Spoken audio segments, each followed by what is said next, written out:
할렐루야. 하나님의 은혜와 사랑이 여러분 모두에게 가득히 넘치기를 바랍니다.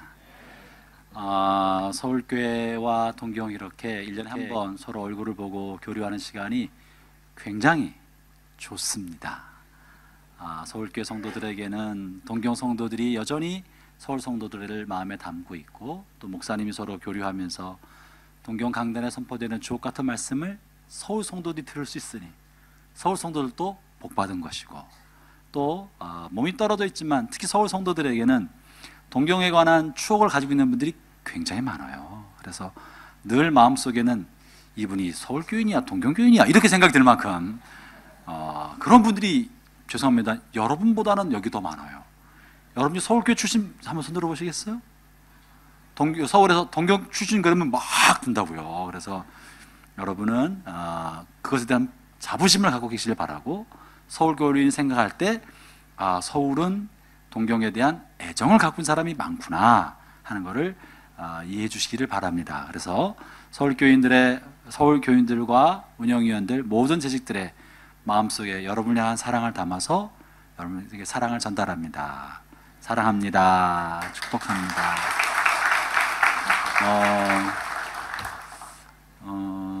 제가 작년 12월 달 그리고 그 해 또 전에 한번 와서 말씀 나눌 때 뭘 했는지 혹시 기억하시는 분이 혹시 계시나요? 작년에는 뭘 했죠? 노아 왕조 한번 얘기한 적이 있어요. 재작년에. 와, 박수 한번. 저런 분이 계시니까 목회하기가 되게 어려워요. 되게 어려워요. 옛날 한번 설교를 다 기억하고 있으면 너무 힘들어요. 고맙습니다. 작년에는요? 감사하구나. 이런 이제 대답 안 하시는 거죠? 작년에는 뭘 했죠? 기억이 안 나죠? 작년에 에녹 이야기를 제가 했어요. 하나님과 동행하는 삶, 어떻게 동행할 것인가. 네, 오늘은 말씀을 나누기 전에 또 여러분 마음속에 이걸 좀 기억했으면 좋겠다 싶어서 제가 퀴즈를 만들었습니다. 퀴즈를 맞히신 분에게는 작년 우리 교인들 리더십 훈련하면서 우리 교인들에게 소개해주고 한 권씩 제가 선물해준 책이 있는데요, 엑츠 구약학 교수이신 이한영 교수님이 자신의 누님과 자신의 삶에 나타난, 특별히 누님의 삶에 나타난 고난, 그 고난을 통해서 그리스도의 고난을 깊게 이해하고 고난의 신비관에서 놀랍게 쓰신 아주 좋은 책입니다. 그래서 이 책을 다 드리고 싶지만 한 분만 선택해서 드리겠습니다. 퀴즈를 맞힌 분에게 드립니다. 짧은 책인데 매우 좋은 책이니까 나중에 한번 명자누나라는, 수필집은 아닌데요, 구약학 교수님이 쓰신 아주 부드러운 간증을 중심으로 다룬 책입니다. 퀴즈입니다. 성경에 여러 가지 이야기 중에 짐승이 말을 한 기록이 두 군데 실려 있습니다. 어디에 실렸냐고 물어보진 않겠고, 어떤 동물이 말을 했다고 하는지 두 종류의 동물을 한번 맞추시면 드리겠습니다. 저기 자매님 제일 먼저 손든 것 같아요. 네, 그럼 좀. 뱀이랑 당나귀 맞았습니다. 박수 한번 해주시다. 나오시죠. 주일 설교 시간에 은혜 받으러 왔다가 책도 받아가니까 얼마나 좋아요. 네.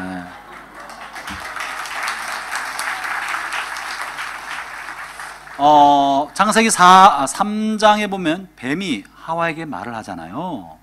동산나무의 실과는 정말 하나님 먹지 못하겠느냐? 마음의 불평을 조성하면서 다 먹어도 괜찮아. 먹으면 눈이 밝아져서 하나님처럼 될 거야. 그 말을 들을 때 하와의 마음이 설레고 귀에 달콤하게 들렸을 거예요. 그래서 그 말에 따라서 선악을 따먹었더니 그 말대로 했다가 온 인류가 저주받게 되었어요. 그게 뱀이 한 짐승의 말이었고, 두 번째는 민수기 22장에 발람 선지자를 태우고 가던 당나귀가 선지자를 괴롭히면서 벽에다 막 끌고 가서 부비고 괴롭히면서 선지자에게 말을 해요. 너 왜 이러느냐? 네가 왜 이러느냐? 그래서 선지자가 잘못된 길을 가고 있기 때문에 그 길을 못 가게 하려고 했던 거예요. 선지자가 알아차리지 못하니까 선지자를 고통스럽게 만들고 왜 이러냐? 그렇게 말을 한 적이 있었죠. 하나는 마귀적 이야기를 들려줬고, 하나는 선지자를 지키기 위해서 하나님의 말씀을 들려줬던 짐승이 있었습니다. 오늘 저는 이제 이 짐승에 관한 이야기가 아니라 말하는 피에 대해서 좀 얘기를 해보려고 그래요. 피가 말을 하다니 도대체 이게 무슨 소린가? 성경에 말하는 피가 두 종류가 있다고 말합니다. 오늘 제가 좀 그것을 얘기를 나누려고 하는데요. 본문 말씀을 나누기 전에 본문의 배경 이야기를 좀 하려 합니다. 본문은 히브리서 12장의 말씀을 이야기하고 있는데, 히브리서 12장은 12장 1절이 핵심적인 이야기입니다. 1절의 배경을 가지고 내용을 쭉 마지막까지 풀어가고 있는데, 12장 1절을 한번 같이 한번 읽어볼까요?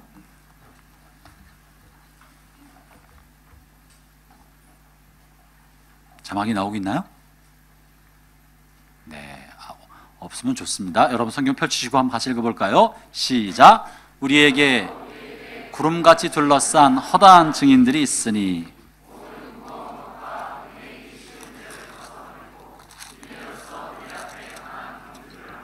네, 본문에는 뭐라고 말하고 있냐면 우리의 인생과 우리의 신앙은 마치 경주하는 삶과 같다고 말하고 있는 거예요. 어떤 목적지를 향해서 달리기 경주를 쫙 하고 있는 사람인데, 이 경주를, 이 달리기를, 이 시합을 잘하기 위해서 우리 인생의 무거운 짐, 얽매이기 쉬운 죄를 벗어버려야 이 경주를 빨리 온전한 목적지를 향해 도달할 수 있다는 것이죠. 신앙은, 그리고 인생의 삶은 경주하는 것과 같다, 달리기 하는 것과 같다는 거예요. 그러면서 이 신앙의 경주를 잘하기 위해서 이 22장에 여러 이야기를 하고 있습니다. 죄와 싸우되 피를 가지 싸워라. 너희가 참고 인내하는 것은 징계를 받기 위함이 아니다, 하나님의 은혜 아래 돌보심 받기 위함 쭉 이야기하면서, 또 모든 사람과 더불어 화평함과 거룩함을 좇아 살아야 된다. 그래야 마지막 날 하나님의 얼굴을 배웁게 될 것이다. 이런 이야기를, 경주에 관한 이야기를 다루고 있습니다. 그러면서 지금 오늘 본문에 있는 이야기는 우리가 이런 경주의 삶을 살 때 마침내 도달할 때가 어딘가, 피니시 라인이 어딘가에 관한 이야기를 해주고 있습니다. 이 피니시 라인이 왜 중요하냐면, 우리가 만약에 어떤 경주를 할 때 빨리 가는 것만 목적이 아니라 골라인 지점, 피니시 라인을 향해 가야 하는 거예요. 신앙은 바다에서 항해하는 것 같고 사막에서 가는 것 같아서 그 길이, 우리 갈 길이 눈에 보이지 않아서 자칫하면 다른 길로 갈 가능성이 있습니다. 그래서 인생과 신앙에서는요, 얼마나 빨리 가느냐보다 훨씬 더 중요하고 진짜 중요한 거는 방향인 것이에요. 속도보다 중요한 건 방향인 거예요.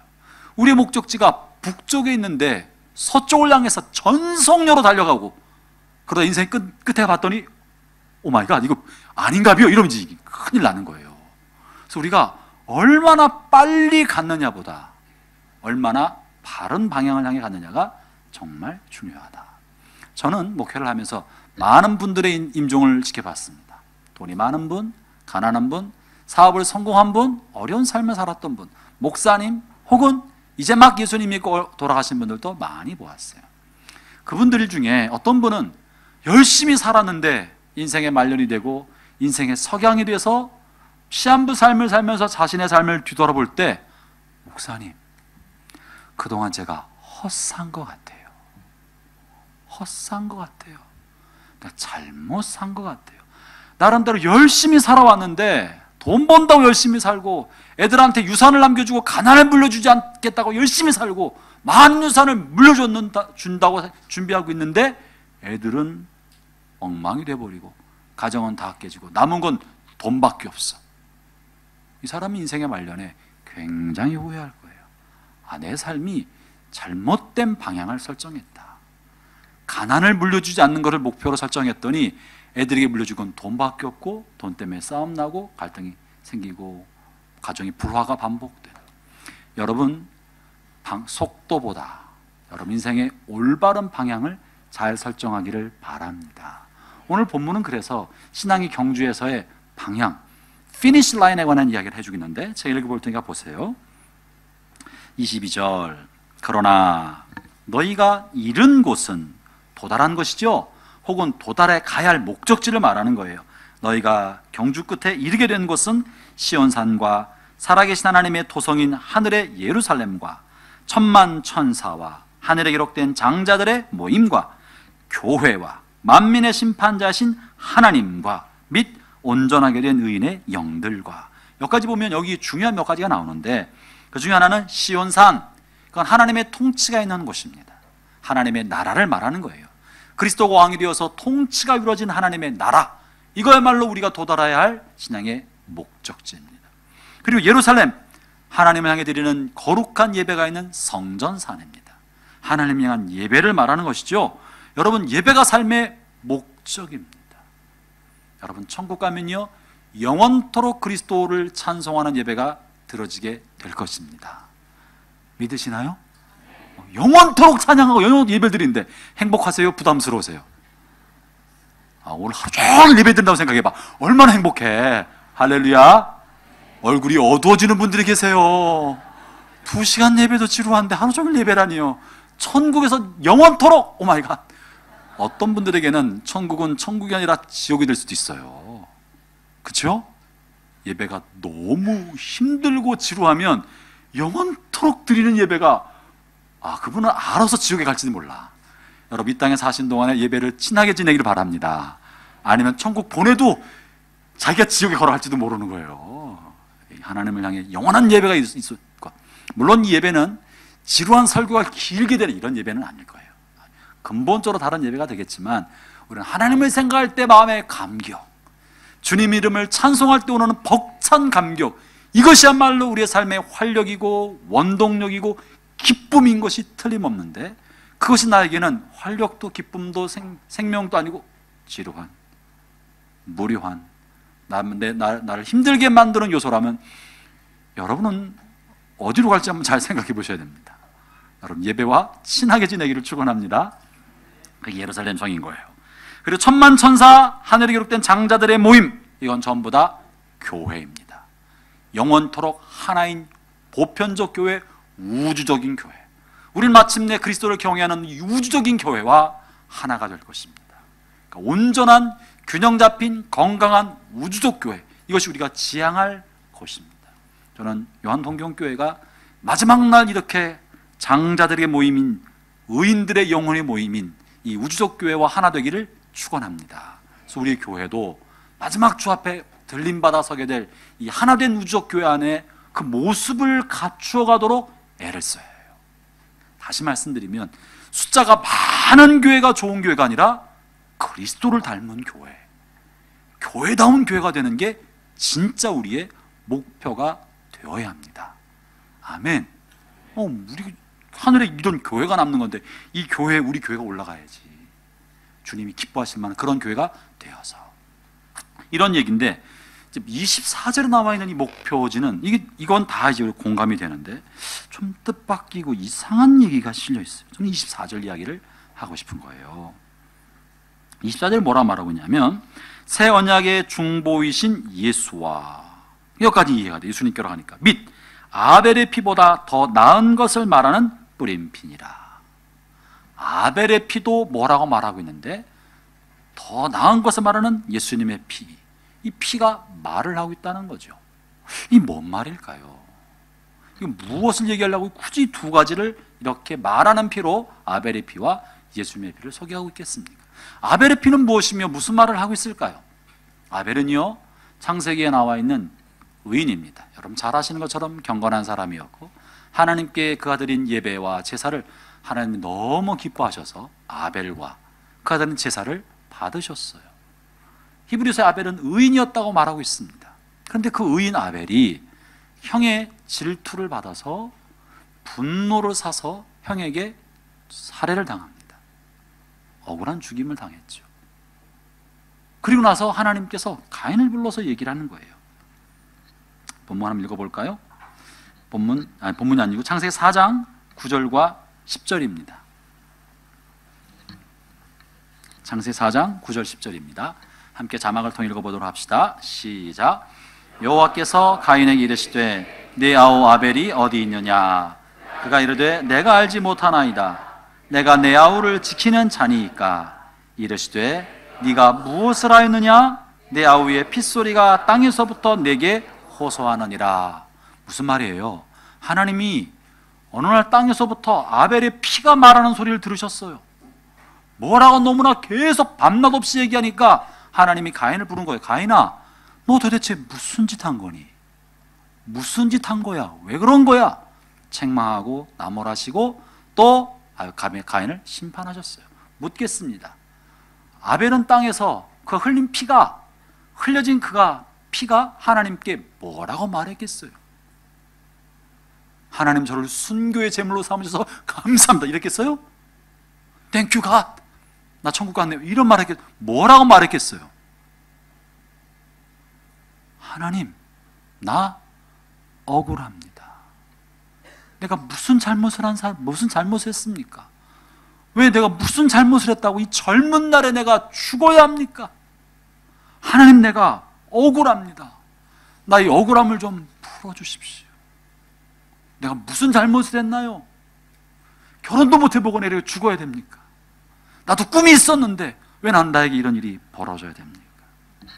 하나님 이런 아벨의 소리를 들으시고 가인을 부르셨던 거예요.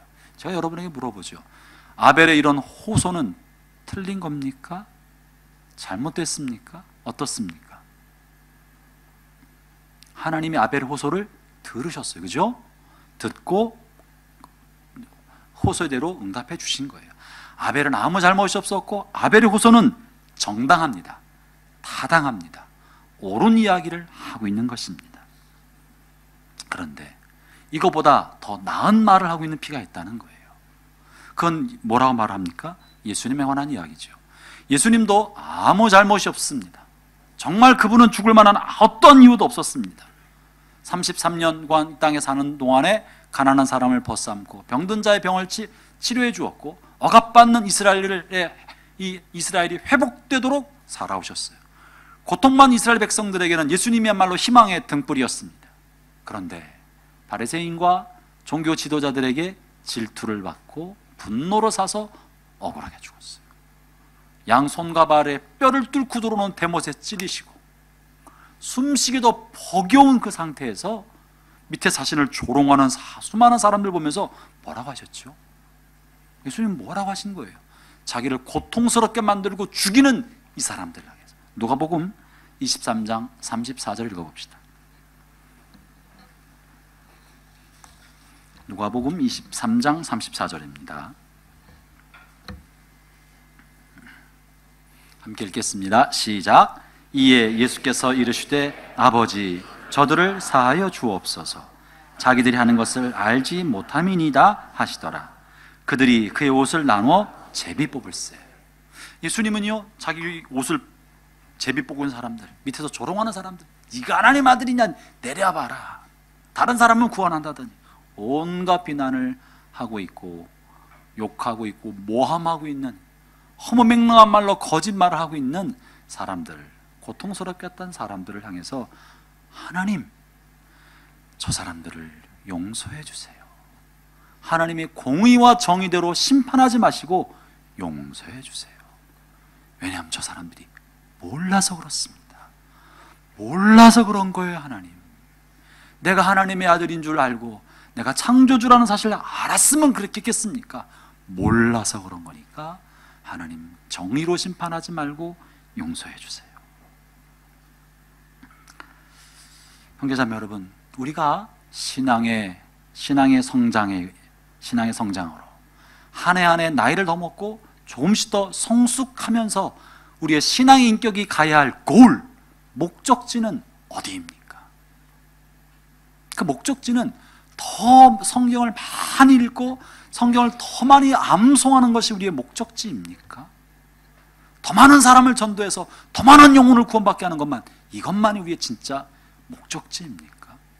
성경을 보면 하나님이 중요하게 여기는 것은 그가 무엇을 했느냐보다 그 사람이 어떤 사람이냐가 훨씬 더 중요하게 여기십니다. 어떤 사람이냐. 행위가 인격을 보여주는 것이 사실이지만 내면의 인격과 상관없이 얼마든지 위선적인 행위를 할 수 있어요, 없어요? 할 수 있어요.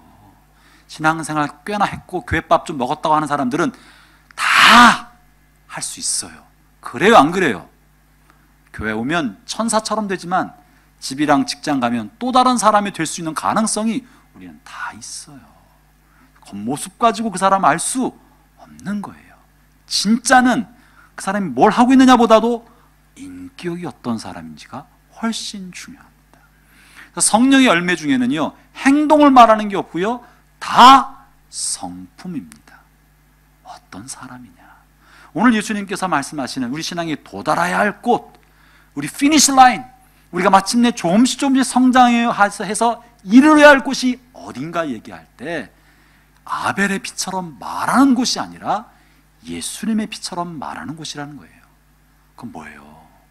용서, 포용, 관용, 이런 것이야말로 우리가 신앙 성장과 함께 마지막에 도달해야 할 우리의 목적지인 거예요.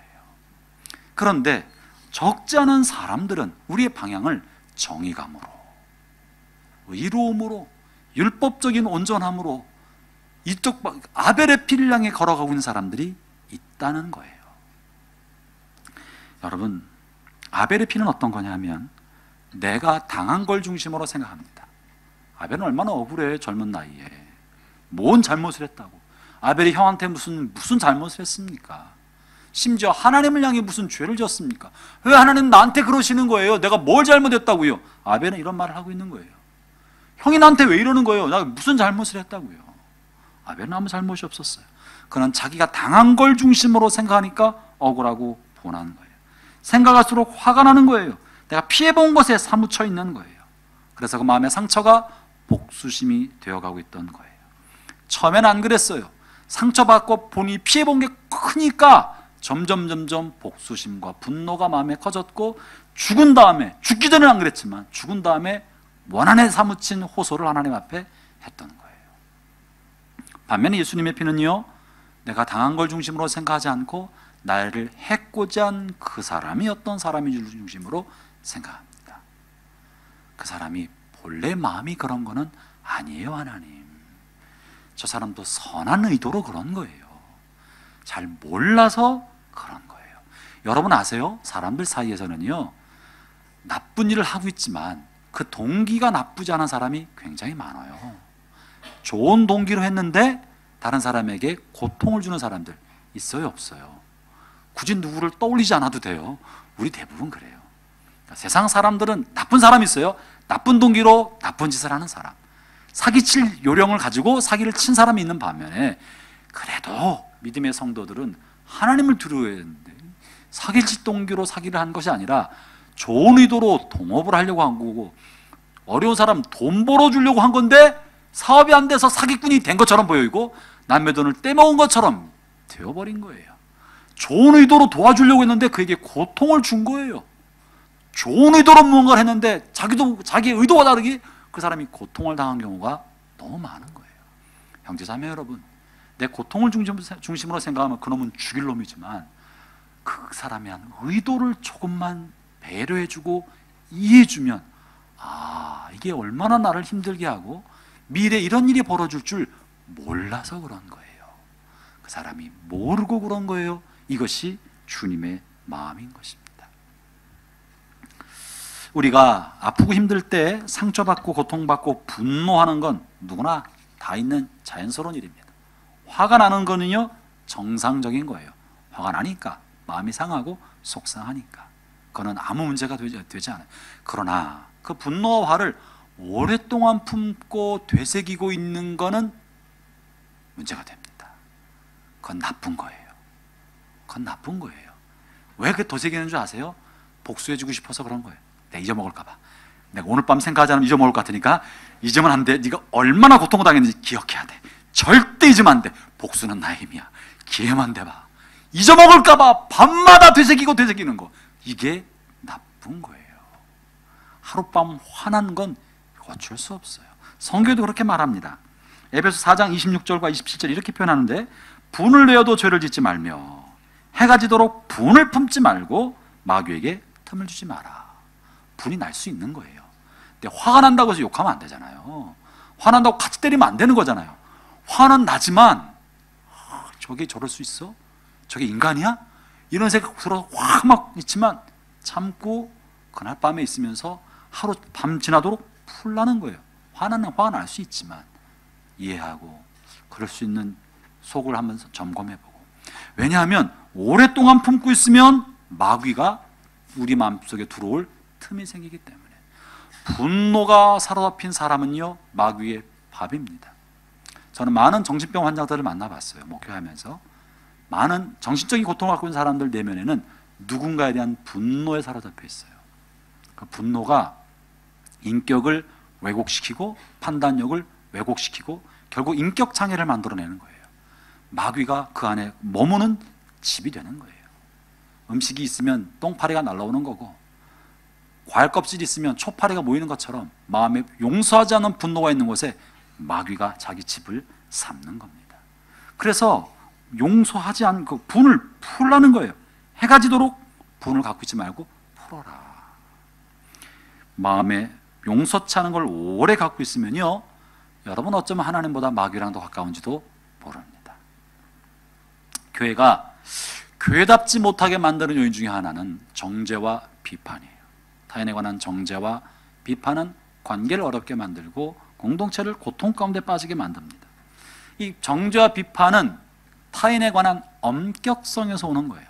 적어도 순장은 이런 삶을 살아야 되는 거 아니야? 네가 집사 5년 차인데 이런 삶을 살아야 되는 거 아니야? 운영위원들은 이렇게 돼야 되는 거 아니에요? 안수 집사라면 이 정도는 해야 되는 거 아니에요? 장로라면 이렇게 돼야 되는 거 아니에요? 사역자의 삶이라면 이렇게 돼야 되는 거 아니에요? 타인에 관한 높은 엄격성은 그 사람에 대한 정죄와 비판을 가져옵니다. 여러분, 이것은요, 십자가를 경험하지 못한 율법주의에서 나온 거예요. 틀린 말이 아닙니다. 맞는 말이지만 그것은 십자가를 경험하지 못한 율법주의에서 나온 거예요. 한번 들어보시겠어요? 어느 날 바리새인과 서기관들이 현장에서 가늠하다 잡힌 여자를 데려왔어요. 예수님 앞에 탁 던져놓으면서, 예수님, 이 여자가 현장에서 가는 걸 우리가 목격하고 데려왔습니다. 모세율법엔 이 여자는 돌로 쳐 죽이라 그랬는데 예수님은 어떻게 하시겠습니까? 따지듯이 물어봤어요. 이 바리새인들이 어떻게 해야 될지 몰라서 물어본 건 아니에요. 돌로 쳐 죽이도록 율법대로 할 수 있었는데 물어봤어요. 예수님을 책 잡기 위해서 물어본 거예요. 만약에 돌로 쳐 죽여라 그랬으면 원수를 사랑하라 그러더니 이랬을 거고, 용서해줘라 그러면 모세율법을 무시한 거니까 어디로 가도 걸릴 수 있게 만들었던 거예요. 예수님 뭐라고 하셨죠? 너희 중에 죄가 없는 사람이 먼저 돌을 들어라. 예수님은 이게 굉장히 중요한 통찰력을 주는 거예요. 이 여인이 얼마나 죄를 졌는지를 보지 말고 너는 어떤가를 보라는 거예요. 너는 어떤가를 봐라. 너에게는 없니? 너 자신을 정말 정직하게 볼 수 있다면 다른 사람을 그렇게 쉽게 정죄하거나 비판하지 않을 텐데 너 자신을 비추어 봐라. 자기 자신을 냉정하게 성찰할 수 아는 힘, 그게 율법의 힘이에요. 율법은 타인을 향해서 비추라는 것이 아니라 나 자신을 비추는 거울이 되게 하도록 율법을 주신 것이지 다른 사람을 비판하게 하는 힘이 아닌 거예요. 예수님의 말씀을 가지고 자신을 비춰보기 시작하니까 다 부끄러움을 느껴서 또 돌을 놓고 떠나가게 된 것입니다. 형제자매 여러분, 엄격성은 나와 하나님과의 관계 안에서 갖는 것이고, 타인을 향해서는 관대한 마음, 포용하는 마음, 너그러운 마음을 가져야 하는 것이에요. 우리가 이 말씀 읽을 때마다 예수님이 옳고 바리새인이 위선적이라고 다 말합니다. 그래요, 안 그래요? 동의 안 하는 분도 좀 계신 것 같아. 예수님이 옳고 바리새인 위선이라고 말을 합니다. 근데 놀랍게도 2000년 기독교 역사 가운데 많은 사람들이, 정직하게 말하면 대부분의 예수쟁이들이 바리새인의 편에 있었어요. 바리새인의 입장에서 문제를 풀어왔어요. 교회에 생긴 문제마다 다른 사람의 문제에 대해서 바리새인의 입장을 취하고 당당하게, 저 사람이 틀렸다, 내가 하는 말이 뭐가 잘못됐냐, 틀렸다 비난하고 정죄하고 심지어 화형에 처하면서 삶을 살아오고, 그렇게 과감하게 바리새인의 편에 있으면서 예수님과 적대적 관계에 있었는데도 본인이 의식하지 못하고 지나갔어요. 예수님은 그런데 예수님은 공생의 3년 동안에 누군가를 향해서 몰인정하게 비난하고 정죄한 적이 한 번도 없으셨습니다. 한 번도. 근데 우리는 왜 신앙생활에 나가면서 예수님을 닮아가기보다는 바리새인을 더 많이 닮아가고 있는지 모르겠습니다. 필립 얀시라는 기독교 저술가 중에 아주 탁월한 저술 작가시죠. 그분이 쓴 책 한 표현에 이런 게 있어요. 영국 소녀가 드린 기도문이 그의 책 안에 실려 있는 게 있는데, 한 영국 어린 기독교 소녀가 기도문을 이렇게 드렸대요. 하나님, 나쁜 사람들은 착해지게 해주시고 착한 사람들은 친절하게 해주세요. 제가 이 글을 읽을 때 무릎을 치면서 얼마나 웃었는지 몰라요. 여러분 무슨 말인지 아시겠어요? 나쁜 사람들은 착하게 해주시고 착한 사람들은 친절하게 해주세요. 이 꼬마 아이가 볼 때 나쁜 사람들은 예수 믿지 않은 사람들이에요. 교회 안 다니는 사람, 예수 믿지 않은 사람, 지옥 가는 사람은 나쁜 사람들이니까 예수 믿고 착한 사람, 믿음 있는 사람 되게 해달라고 기도하는 거예요. 근데 착한 사람은 누구예요? 자기가 교회에서 만나는 집사님들이에요. 교회에서 만나는 교회 어른들이에요. 예수 믿고 천국 간다고 하는 사람들인 거예요. 천국 안 되니까 착한 사람들이잖아요. 근데 그분들은 친절하게 해주세요. 이 아이 눈높이에는 교회 집사님들, 어른들이 항상 너 똑바로 해, 입에 그냥 떠들면 안 돼, 그럼 안 되는 거야, 맨날 책망하고 지적하고 혼내는 이런 불친절한 모습을 본 거예요. 그래서 예수 믿는 착한 사람들은 친절하게 해주세요.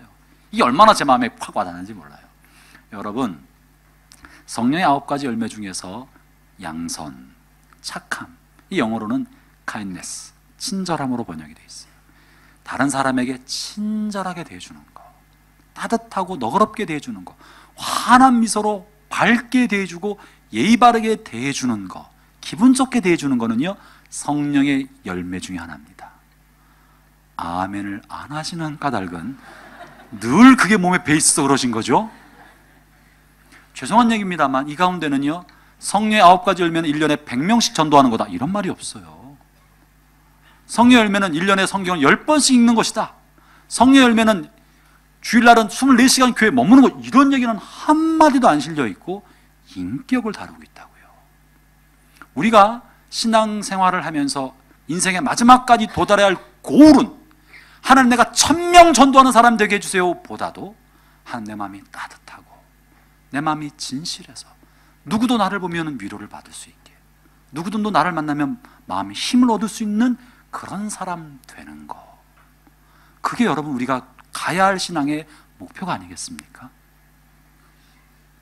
내가 무언가를 굉장히 많이 해내서 이 땅에 바벨탑처럼 위대한 나의 성과물을 세워가는 것보다 나 자신의 내면이 따뜻하고 진실하고 다른 사람을 품을 만한 그릇이 돼서 품어주는, 여러분, 저도 목회를 하면서 내가 성도들을 어느 방향으로 인도해야 될까 굉장히 고민을 많이 하고 살아왔어요. 저도 성도들을 우리 교회 그렇다고 그런 건 아니에요. 막 매몰차게 몰아가서 무언가를 만들고 싶은 충동과 유혹이 있겠어요, 없겠어요? 아니, 화를 내고 야단치면 눈에 팍팍 보이는데, 그렇잖아요. 야단치고 소리 지르고 뭐 하면 눈에 보이는 결과물이 나타나는데, 그러지 않는 거는 더 어려운 일일 수 있어요. 예수님이 어떻게 했는가 생각해 보는 거예요. 예수님 십자가 달리셔서 양손과 발이 뼈를 뚫는 대못에 박혀서 고통스럽게 있을 때 하나님, 저들이 몰라서 그렇습니다, 용서해 주세요, 이 말을 서 있는 사람이 들었어요, 안 들었어요? 들었어요. 들었으면 이들이 변화돼야 되잖아요. 그럼 다음날 다 변화돼서 예수 믿었을까 안 믿었을까? 그런 일이 안 벌어졌어요. 중요한 사실은 내 행위와 말이 누군가의 변화를 목적으로 하지 않는다는 거예요. 더 많은 변화를 목적으로 내가 위선적으로 만들어내는 것이 아니라, 하나도 안 바뀌었지만, 굉장히 더디가지만 용서하고 포용하고 품어줄 때 안 바뀌고 그 사람들이 끊임없이 교회를 핍박해도 이게 하나님의 마음이니까 그렇게 가는 거예요. 그러나 아벨처럼 이 죽일 놈들, 니들이 나한테 그래? 주여 오늘 밤 번개 한 번만 내려주십시오. 주님이 그 사람들 번개 내리쳤으면 깨달았을까 못 깨달았을까? 다 깨달았지. 심지어 나한테 그래? 네가 하나님의 아들이면 내려보라? 그래, 내 내려가마 주의! 하면서 딱 내려 십자가를 딱 뽑아들고, 이런 놈들! 그날 밤 다 회개했겠지. 주님이 그렇게 하지 않으셨다는 거예요. 여러분도 한번 생각해 보세요. 주님이 여러분을 어떻게 대하셨습니까? 여러분이 죄를 질 때마다 불꽃 같은 눈으로 하늘에서 번개가 꽝꽝 치면서 여러분 지붕 천장을 한 번씩 내리셨다고 생각해봐. 집 다 부서졌지. 다 부서졌지. 여러분이 죄를 질 때마다 하나님께서 교통사고로 다리 하나씩 부러뜨렸어 봐. 성한 것이 하나도 없지. 어젯밤부터 오늘 사이까지만 했어도 오늘 오전 중에 이미 다 성한 것이 없이 다 병원에 실려갔을 거예요. 하나님이 그렇게 대하셨냐고. 그분의 높은 수준의 의와 엄격성을 가지고 우리를 대하셨냐고요. 어제 죄를 져도 하나님 모른 척 해주시고, 오늘 아침에 부부싸움 진탕하고 와서도 거룩한 척 앉아있어도 모른 척 해주셔요, 안 해주셔요? 대답 좀 해봐요. 하나님 그렇게 해주시잖아. 하나님 우리에 대해서 모르는 척 마치 안 본 것처럼 해주시는데, 우리 왜 남의 잘못 조금만 보기만 하면 저 집사가 저거 순장이라더니 저게 뭐야 저거, 요즘 11조 안 내는 것 같아? 왜 그래? 왜 이렇게 난 하고 싶은 말이 그렇게 많은지 몰라요.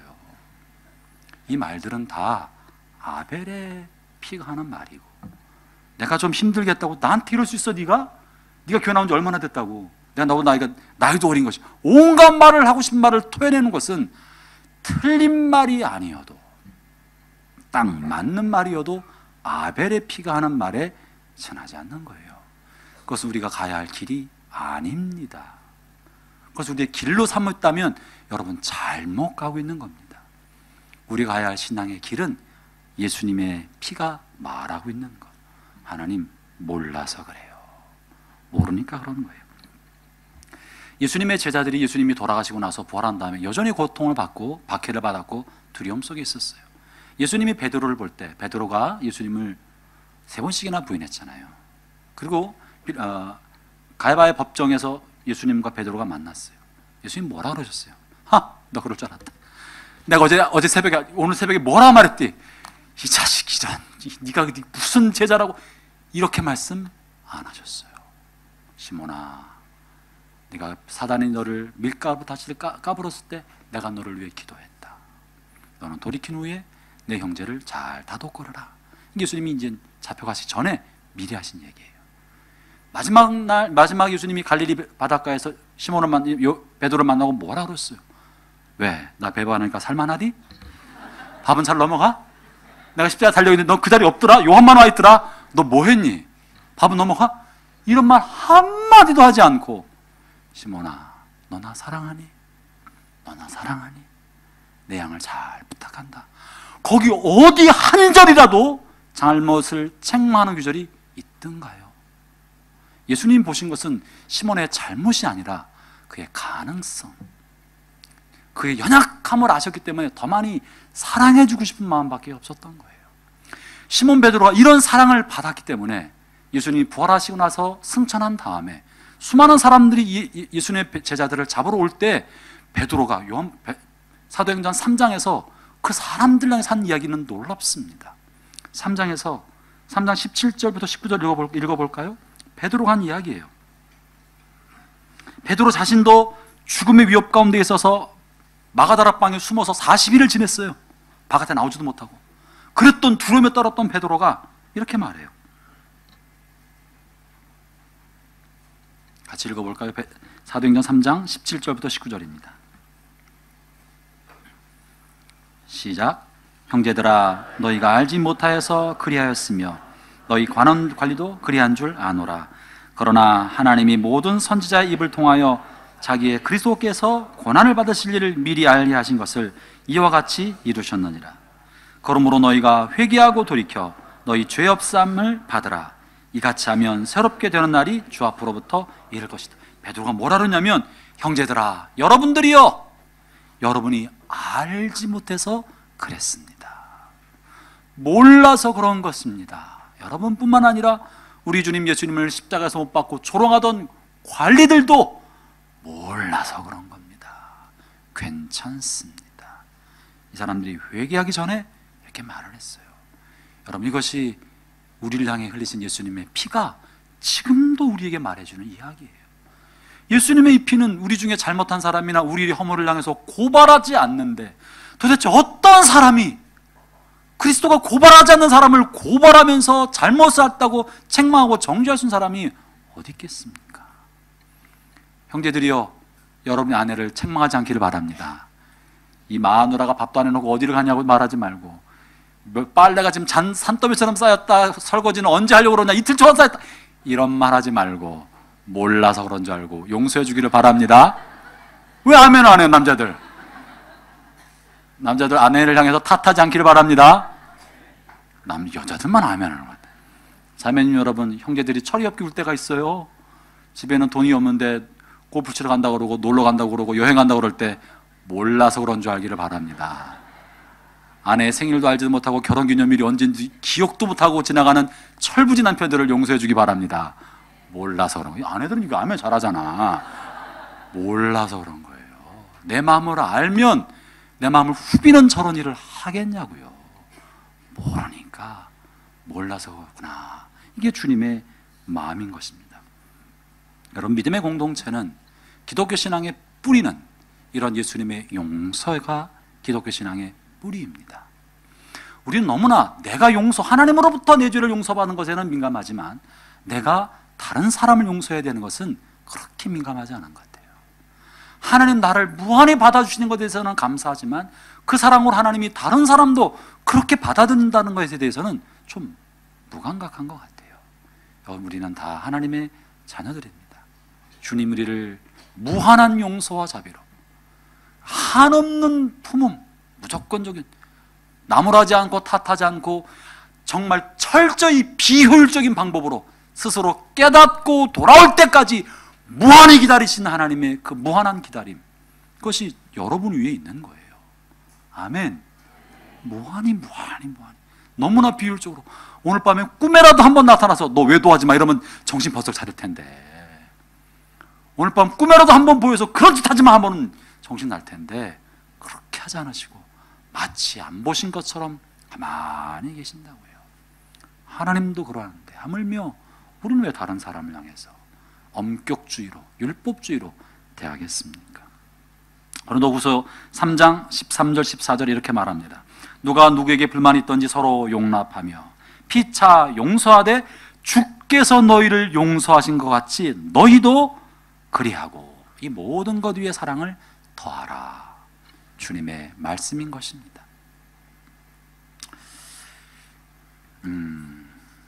저희 교회에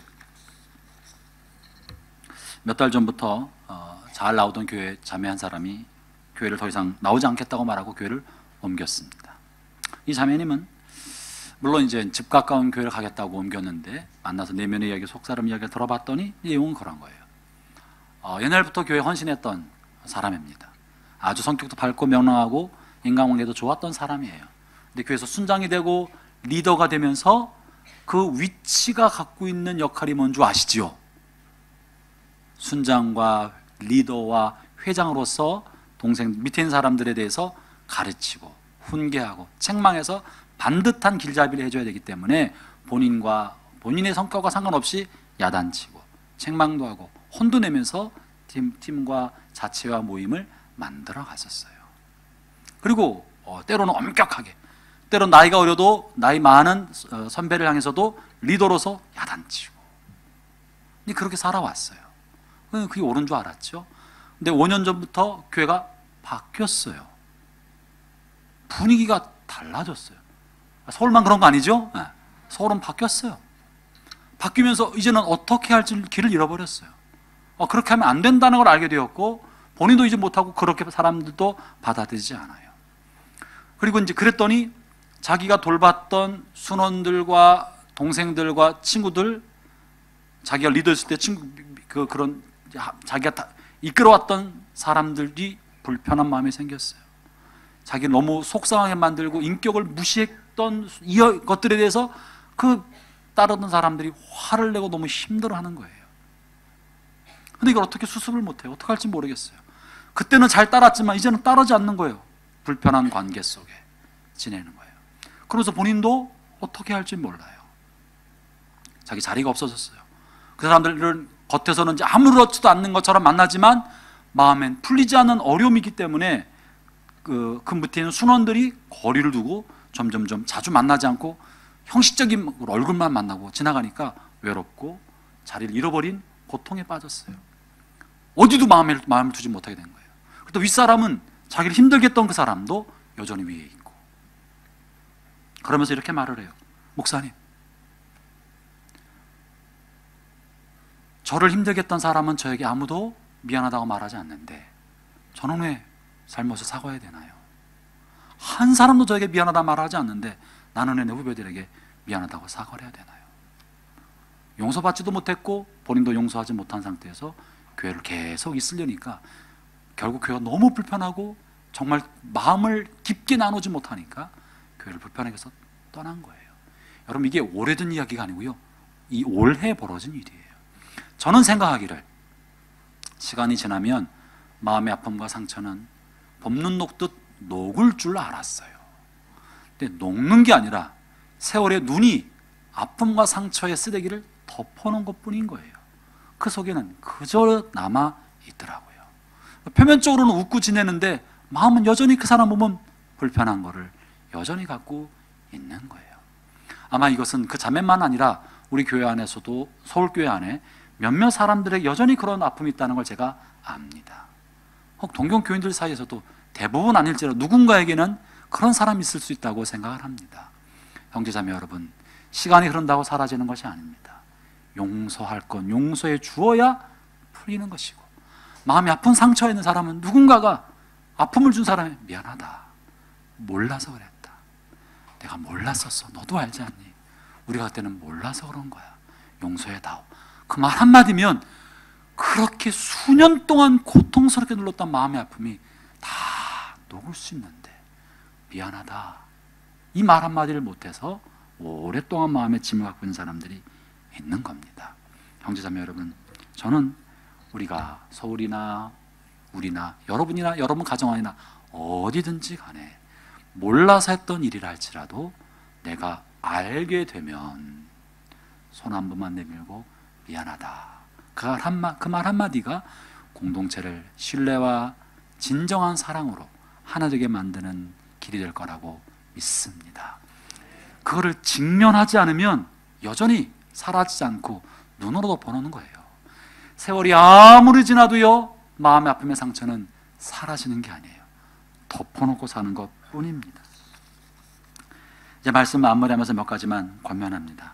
여러분, 서로 용서해 주기를 바랍니다. 아내는 남편을, 남편은 아내를. 우리 혹시 공동체 안에 마음에 불편했던 사람이 있다면 우리는 다 지난 20여 년간, 30여 년간 정말 험한 꼴 다 같이 보고 눈물 콧물 같이 경험하고 뭐 산전수전 공중전 다 같이 겪어본 사람들이잖아요. 그래 안 그래요? 다 그래서 정말 한번 속 한 번만 딱 터놓으면, 미안해 한 번만 하면 순식간에 다 녹아버리고 다시 든든하게 하나 될 수 있는 그런 공동체입니다. 한 번만 직면하면 됩니다. 용서해주고 또 용서받을 수 있도록 하게 되기를 바랍니다. 두 번째는 지난 시간 수고한 사람들이 있습니다. 그분들이 어떻게 했든지 간에 헌신하고 수고한 정말 힘든 길을 걸어온 사람들이에요. 무슨 권력을 탐해서 그런 것도 아니고 돈 욕심내서 그런 것도 아니고 맡긴 일이, 역할과 사명이 그렇기 때문에 그런 줄 알고 수고롭게 그 길을 걸어온 과거에 헌신했던 사람들이 있습니다. 오늘날의 잣대로 보면 그 사람들이 잘못됐다고 말할 수 있지만 그 당시엔 그것이 아니었다면 우리는 그 사람들을 귀히 여겨야 합니다. 귀히 여겨줘야 합니다. 그리고 고맙게 여겨줘야 합니다. 잘못은 잘못이지만 공은 공대로 인정해 줄 줄 알아야 지금이라도 다른 사람이 헌신할 수 있지. 수고했는데 잘못한 한두 개 때문에 매도해버리면 누가 또 다시 헌신하겠습니까? 형제자매 여러분, 지난날에 수고하신 분들을 귀히 여기고 환영해주고 마음에 품어주기를 바랍니다. 그래야 새로운 사람, 옛사람 모두가 다 한마음 한뜻 되어서 동경교회가 다시 한번 날개를 활짝 펴고 건강한 교회로 나아갈 수 있게 될 줄로 믿습니다. 끝으로 세 번째는요, 실제로 머릿속에서가 아니라 손을 잡아야 합니다. 말을 해야 합니다. 직면해야 하는 거예요. 여러분 옆에 사람을 동성끼리 한번 손 한번 잡아보시겠어요? 이성은 손 잡지 말고요, 동성끼리만 한번 손 잡아보세요. 사람의 몸이라는 건 굉장히 신비한 게 있어서요, 말하지 않고 손만 잡아도 통하는 게 있습니다. 아내랑 남편이 너무너무 힘들면 남편은 말하지 말고 제발 좀 안아주면 아내의 아픔과 상처와 눈물은 순식간에 해결될 수 있어요. 그 한 번을 안 안아주니까 말이 많은 거예요. 그 바가지는 안아주면 되는데 내 마음 알아달라는 거지 별거 아니거든. 한번 안아주고 그래 잘 해보자 하면 싹 없어질 거를 네가 잘했네 내가 잘했네 네가 그러니까 그러네 따지니까 화만 더 일어나는 거예요. 이 피부 접촉이라는 게 그런 거예요. 손 잡으면 집사님 내 마음 알지요? 잘해봅시다 한마디면 다 녹을 수 있습니다. 서로 꼭 손잡아주면 다시 동경교회 부흥의 날개를 달고 우리 요한 동경교회가 일본 선교를 앞서서 이끌어가는 그런 공동체가 될 줄로 믿습니다. 여러분이 형님교회입니다. 여러분이 큰 집입니다. 여러분이 잘 회복하면 서울도 여러분을 보면서 잘 나가게 될 줄로 믿습니다. 기도합시다.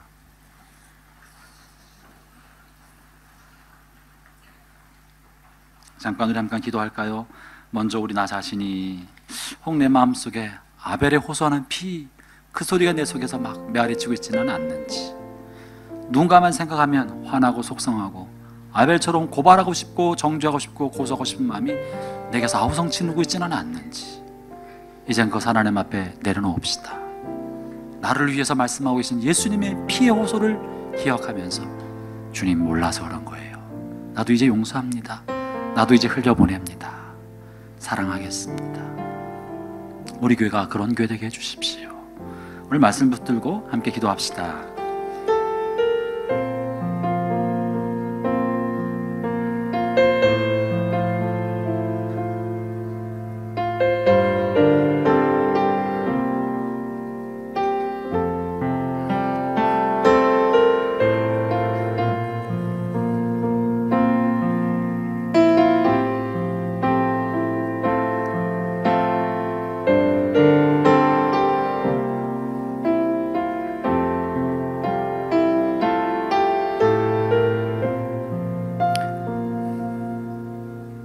하나님 아버지, 우리가 다 죄 많은 죄인들입니다. 하나님 앞에 고개를 뻣뻣하게 들고 나는 죄가 없다고 소리칠 사람이 어디 있겠습니까? 우리에게도 크고 작은 아벨의 호소가 우리 마음에 메아리치고 있습니다. 주님, 저희를 불쌍히 여겨 주시고 우리를 위해서 호소하시는 예수님의 그 피의 호소 때문에 우리가 하나님의 자녀가 된 줄로 알고 우리도 그를 뒤쫓아 예수님의 피의 호소를 우리도 할 수 있게 주십시오. 몰라서 그런 것을 포용하고 용납하고 더 많이 사랑하도록 도와주십시오. 그래서 요한 동경교회가 용서와 화해가 강물처럼 흐르고 사랑이 활화산처럼 일어나서 다시 한번 일본 선교를 앞서가는 귀한 믿음의 공동체 되게 하여 주옵소서. 예수님 이름으로 기도합니다. 아멘.